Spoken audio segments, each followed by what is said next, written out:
Ya, sudah hadir dua narasumber yang akan mengevaluasi debat Capres kemarin malam. Ada ekonom dari Universitas Paramadina Wijayanto Samirin dan juga hadir Profesor Hamdi Muluk, psikolog politik dari Universitas Indonesia. Selamat pagi Bapak-Bapak. Selamat pagi, Nova. Saya mungkin ke Prof Hamdi nih. Ya. Dari debat kemarin Anda melihatnya bagaimana untuk dua kandidat ini? Ya, secara umum sebenarnya kalau kita lihat penampilan teatrikal di panggung itu Prabowo lebih menguasai gitu ya. Dia lebih rileks, retorikanya juga lebih menggelegar begitu ya. Sementara Jokowi tampil dengan seperti biasanya ya. Sederhana sebenarnya apa adanya ya, tidak menggelegar, ngomong juga seperti dia sehari-hari begitu. Jadi kalau sisi teatrikalnya dinilai ya, atau kemasan teatrikalnya semalam Prabowo lebih unggul gitu dibanding Jokowi. Tapi nanti substansi sebenarnya more or less sebenarnya hampir sama dalam pengertian begini. Beberapa kali juga Pak Jokowi juga tidak menjawab pertanyaan, Pak Prabowo juga gitu loh. Dan kalau kita bedah lebih dalam mungkin nanti Wijan yang bisa membedah gitu loh. Argumen-argumen ekonomi yang ditampilkan kedua belah pihak itu ya masing-masing ada plus minus juga. Jadi kalau substansi saya kira draw lah kira-kira gitu ya. Okay. Ya, tapi ya penampilan mungkin ya Prabowo saya kira lebih rileks. Prabowo gitu lebih rileks. Jika dibandingkan dengan debat pertama? Ya, jika dibandingkan pertama kelihatannya Prabowo sadar atau timnya sadar bahwa ini yang harus dikejar itu adalah soal penampilannya gitu loh ya terutama saya lihat sekarang ada citra yang ingin dibangun lebih keras. Misalnya selama ini orang mencitrakan Prabowo itu keras gitu ya dan agak otoriter gitu ya, dan suka misalnya memang tidak simpati kalau ngomong kan ya. Kita dilihat dulu pernah dia mengatakan saya percaya wartawan. Hakim aja bisa dibeli, kenapa wartawan tidak? Dia bilang, dia sangat cynical kan. Dia bilang juga survei-survei itu semua dibayar, dia bilang gitu kan. Dan itu banyak contoh misalnya dalam keseharian gitu ya.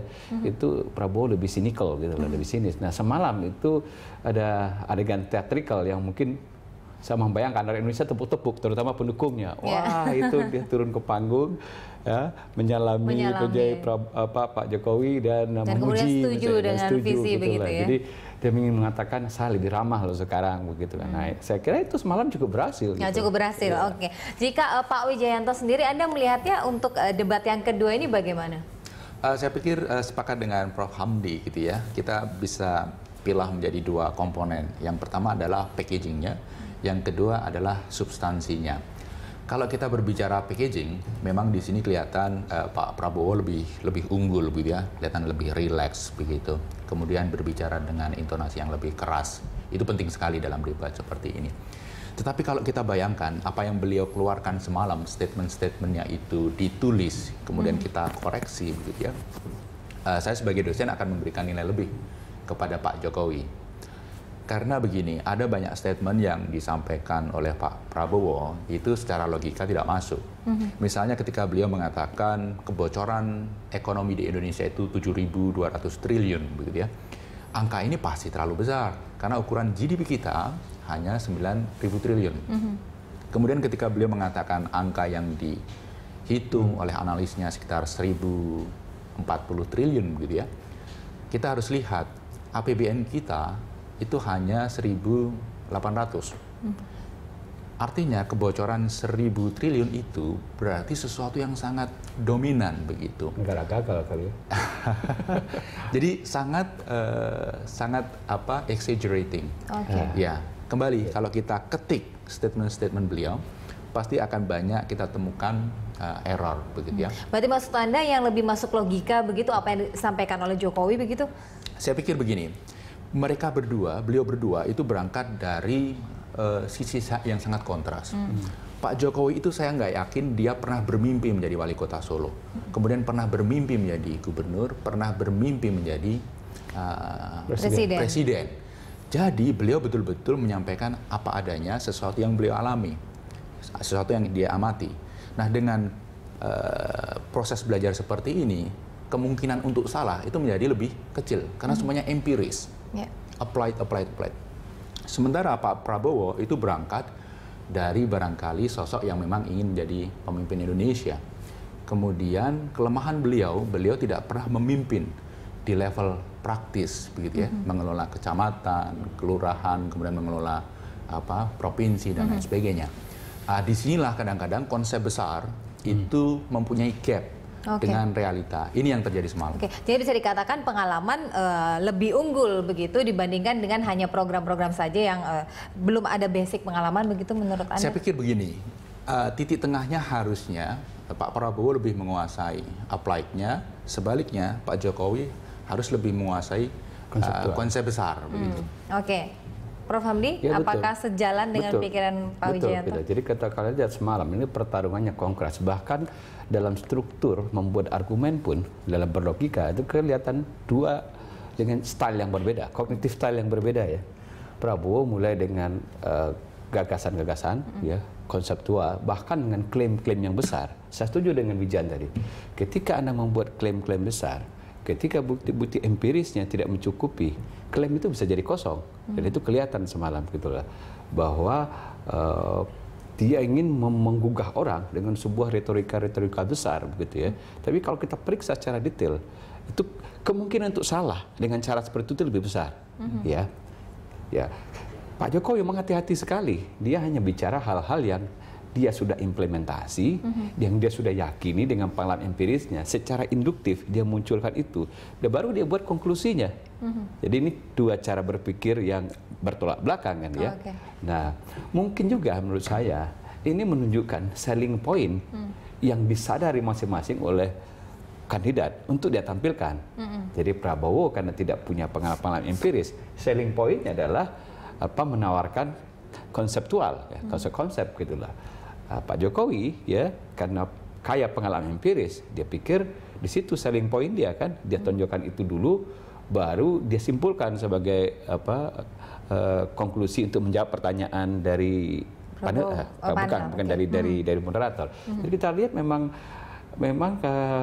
dua orang ini sudah punya positioning yang berbeda gitu loh. Nanti tergantung yang mana yang lebih meyakinkan masyarakat. Gitu, ya. Pak Wijayanto, tapi dari segi ekonomi sendiri, untuk sumber berkaitan dengan keekonomian kemarin, Anda melihat mana yang lebih unggul, mana yang lebih make sense gitu?